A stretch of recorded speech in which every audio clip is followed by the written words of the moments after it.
안녕하십니까. MBN골드 김태훈 매니저입니다. 자, 먼저 살라마르꾼이라고 먼저 말씀을 드릴게요. 이게 사우디 이제 아랍어로 안녕하세요라는 의미인데, 자, 저희 아버지도 80년대에 옛날에 이제 중동에 가셔가지고 뭐 이런 좀 뭐라 그럴까요? 일을 하셨는데요. 자, 요즘에 다시 한번 이 사우디 이슈가 좀 부각을 되고 있습니다. 그러니까 사우디 네옴시티 쪽.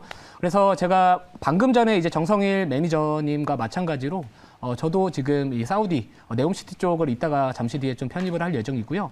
자, 요즘 시황을 간단하게 먼저 말씀을 드리면은요. 지난밤에 미국의 CPI가 시장의 예상치보다 0.1% 정도는 조금 높게 나왔습니다. 자, 하지만 지금 시장을 어제 여러분들도 보셔서 아시겠지만 이 쇼커버링에 대한 부분들 그리고 영국발 이 호재성이라고 받아들일 수 있는 그런 부분들이 좀 전해지면서 이 단기적인 바닥을 다진 게 아니냐 그런 기대감이 다시 한번 증시의 투자 심리를 개선시키고 있는 상황이고요. 자, 저 또한 이제는 단기적으로 11월 초 정도 그 FOMC 회의 전까지는 이 단기적인 반등세의 흐름을 이어가지 않을까 이런 생각을 하고 있습니다. 그래서 지금까지 여러분들 좀 많이 고생들을 하셨을 텐데 조금만 더 힘내주시고요. 자, 그러면 이제 제가 지난 종목부터 리뷰를 좀 먼저 하도록 하겠습니다. 자, 저 같은 경우에는 제가 최근에 이제 좀 종목을 편입했던 종목들의 기본적인 조건 자체가 좀 하방 경직을 가질 수 있는 종목들입니다. 자, 그렇기 때문에 뭐 오늘과 같이 시장이 만약에 급반등을 하게 된다면 상대적으로 이 상승 탄력도 상대적으로 좀 떨어질 수 있다라고 생각을 하는데요. 자, 첫 번째 종목은 바로 캠시스였습니다.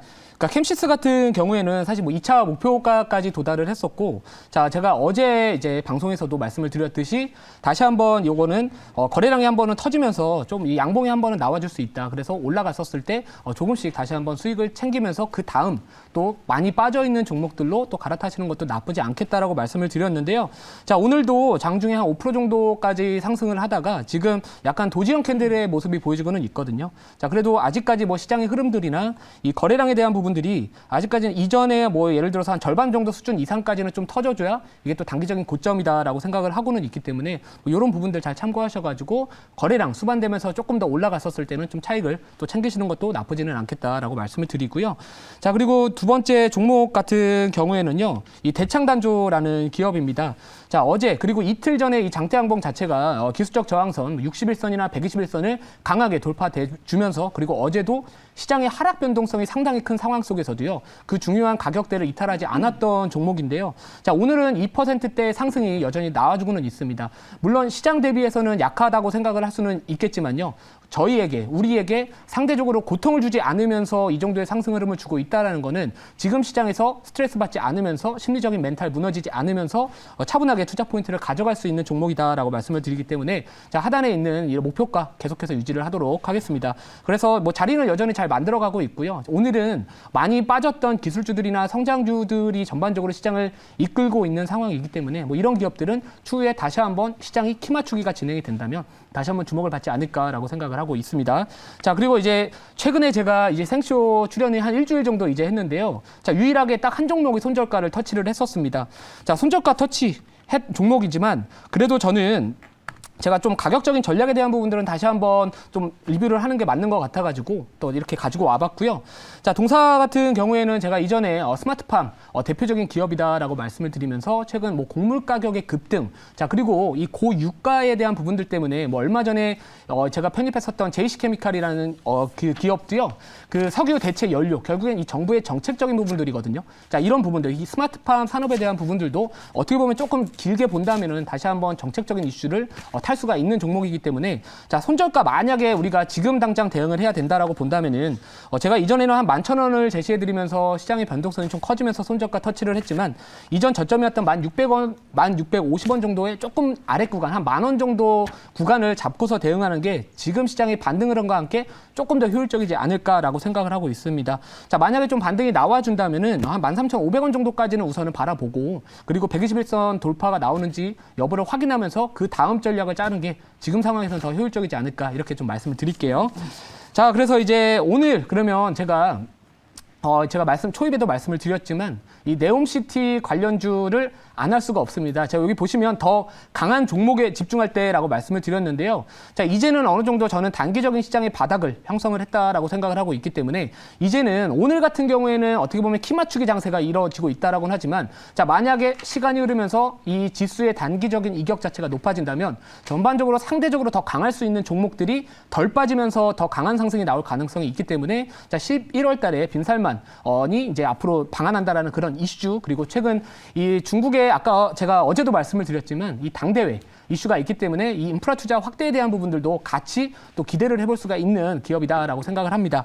자, 그래서 여러분들이 지금 시장에서는 많은 테마들, 많은 기업들, 많은 좋은 종목들도 눈에 보이시겠지만 전반적으로 시장에서 주목을 받고 있는 기업들한테 좀 이렇게 주목을 해야 되지 않을까라고 생각을 하기 때문에 자, 이 기업을 가지고 와봤고요. 자, 현재가는 현재 1,200원입니다. 자, 종목명은 데모고요. 자, 그래서 자료를 보면서 여러분들한테 왜 이 기업을 제가 주목을 하게 됐는지 수많은 네옴시티 테마 중에서 지켜봤는지 설명을 드리도록 하겠습니다. 자, 종목명 데모고요. 650조 초대형 인프라 수주전이 뭐 시작했다. 뭐 방금 전에 정성일 매니저님께서도 말씀하셨던 거기 때문에 뭐 이거는 그냥 바로 패스하도록 하겠습니다.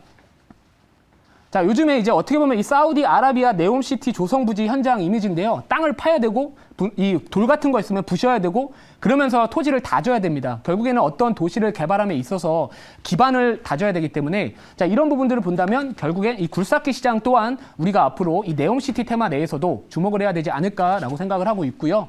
자, 다음 자료 볼게요. 자, 그래서 동사 같은 경우에는요. 자, 굴삭기 어태치먼트 시장이 이제 주요 품목이라고 보시면 될 것 같은데 유압 브레이커를 생산을 하고 있는 겁니다.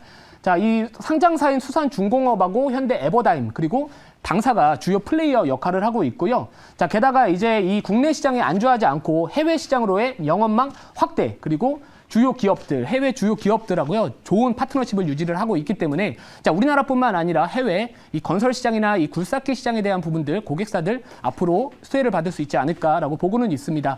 자, 다음 자료 볼게요.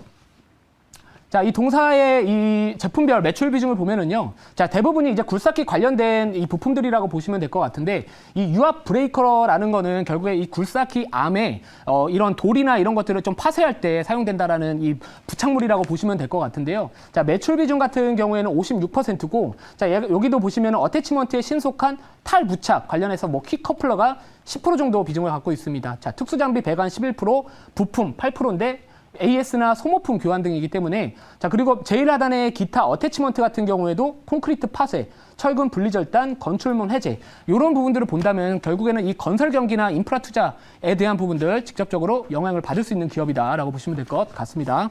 자, 다음 자료 볼게요. 자, 그래서 제가 이제 어떤 쪽에 포인트를 잡아봤냐면은 바로 유압 브레이커고요. 동사의 제일 큰 사업 모델입니다. 그러니까 비즈니스 모델이라고 보시면 될 것 같고, 자, 중동 같은 경우에 이제 사우디가 어디죠? 중동입니다.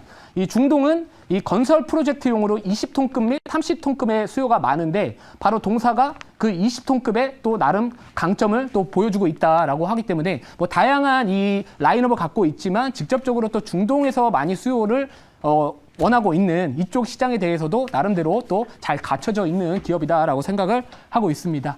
자, 다음 자료 볼게요. 자, 근데 이제 마지막으로 제가 이 왜 네옴시티 관련주지만 이 중국의 당대회하고 이슈하고 연관을 지을 수 있겠냐. 결국에 굴삭기 시장에서 전반적으로 수요가 제일 많은 곳 중에 또 하나가 중국 시장입니다. 자, 근데 지금 중국 경제가 좋지가 못하죠. 왜냐하면 뭐 미국에서 견제하고 있고요. 자, 그리고 이 공장들도 이제 중국을 벗어나고 있는 상황이기 때문에 자, 이런 부분들을 놓고 본다면은 지금 GDP 성장률도 2022년도까지 급격하게 지금 2021년도 1분기에서 급격하게 하락을 하고 있습니다. 자, 그리고 중국 경제 5년 동안의 앞으로의 정책을 바로 이 중국 당대회를 통해 가지고 정책 발표가 있을 거기 때문에 자, 이런 인프라 투자 확대에 대한 이야기 나올 가능성이 높다. 그러면 결국에 이 굴삭기 시장 또는 이 인프라 쪽 관련된 수혜주들이 다시 한번 주목을 받을 가능성이 있기 때문에 네옴시티뿐만 아니라 뭐 우크라이나 재건 테마 이슈도 탈 수 있고요. 자, 게다가 이 중국 인프라 투자 확대 정책에 대한 부분들도 같이 수혜를 받을 수가 있는 쪽이기 때문에 전반적으로 이 기업을 봤다라고 보시면 될 것 같습니다. 자, 다음 마지막 자료 볼게요. 자료 잘 안 보이시겠지만 자, 이 많은 이 네옴시티 테마주들이 있겠죠. 근데 보통 이 기업의 펀더멘털이나 아니면 밸류에이션에 대한 부분들을 체크를 좀 해봐야 될 것 같아서 가지고 와봤는데 자, 우선은 유보율 자체가 지금 상당히 높습니다. 자, 유보율이 높다라는 거는 어떻게 보면 재무 건전성에 대한 부분들도 좋다라고 볼 수가 있는 거고요. 자, 그리고 이 자산 가치 대비해가지고 지금 잘 안 보이시겠지만 0.9배입니다. 그러니까 어떻게 보면 이 테마가 형성이 됐던 기업들 중에서 특징들이 뭐냐면 이 본 사업이나 자산 가치 대비해가지고 밸류가 조금 높게 측정하는 경우들이 있는데 자, 여전히 이 PBR, BPS 측면에서도 PBR도 0.9배 정도 수준에서 움직이고 있기 때문에 뭐 이런 전반적으로 이 재무 건전성이나 뭐 이런 밸류에 대한 부분들 뭐 부담은 없다. 좀 이렇게 보시면 될 것 같습니다. 자, 질문 받아보고 가격 전략 제시를 제가 해드릴게요. 질문 드리겠습니다. 데모라는 회사 이름이 제가 이제 저도 과거에 이제 건설 현장 일해봤는데 데모도예요. 데모도가 뭐냐면 밑에 벽돌 같은 거 이게 해주는 작업을 하는 게 데모도라 하거든요. 그래서 그런 것이 좀 생각이 난다. 그래서 생각이 됩니다. 자, 근데 이 회사에 제가 실적을 보았거든요. 그랬더니 작년에 매출액이 495억이 나왔고요. 그 다음에 영업이 5억이 나왔다거든요. 근데 이제 보니까 올해는 올해 좋아지고 있습니다. 그래서 올해 상반기 때는 영업이익이 이제 18억 해가지고 작년 전체보다 더 이렇게 향상되는 그런 흐름이 나타나고 있는데 그렇다면 지금 올해 하반기 이후에 그 실적 전망이나 그런 것도 좀 궁금합니다. 실적에 대한 부분들은 당연히 이제 어떻게 보면 이제 상반기 실적에 대한 부분들이 어느 정도 좀 잡혀 있기 때문에 네. 그런 흐름들은 좀 이어갈 것 같다라고 보고는 있고요. 그래서 뭐 작년 대비해서 실적은 성장할 것이 가능성이 뭐 되게 높다라고 좀 보고는 있습니다. 네. 자, 물론 주가 자체가 과거 수준 대비해가지고 좀 많이 오른 측면은 있지만 그래도 지금 아까 말씀드렸듯이 자산 가치를 우리가 청산 가치라고 할 수 있는 부분들을 본다면은 뭐 전반적으로 이렇게 부담스럽지는 여전히 않다. 대신에 이제 좀 중요시하게 생각을 해야 되는 게 워낙 좀 테마성 이슈를 잘 타는 종목이다 보니까 손절가에 대한 이탈 시에는 또 다시 한번 리스크 관리를 좀 철저히 해야 되는 종목이지 않을까라고 생각을 하고는 있습니다. 자, 가격 전략을 이제 제시를 해 드릴 텐데 제가 지금 이 과거의 수준 대비해서는 주가가 많이 올라 있기는 합니다. 근데 지금 이 전고점 부분에서 지금 어떻게 보면 저항을 받고 있지만 저는 개인적으로는 시장의 분위기도 투심이 조금씩 개선이 되고 있는 상황이기 때문에 전고점 돌파에 대한 부분들은 가능성이 좀 높다라고 보고 있고요. 자, 분봉 차트 한번 보시면 이 30분봉 차트를 보시면 자, 최근에 단기적으로 올랐다가 상승 삼각형 패턴이 나와주고는 있습니다. 그래서 이 가격대 1,500원 정도 돌파 나와준다면은 다시 한번 새로운 추세를 만들어갈 수가 있기 때문에 뭐 이 부분은 좀 참고하시면 좋을 것 같고요. 1차 목표가는 11,000원. 19,000원이고요. 2차 목표가는 12,500원입니다. 그리고 손절가는 9,000원 제시를 해드리도록 하겠습니다.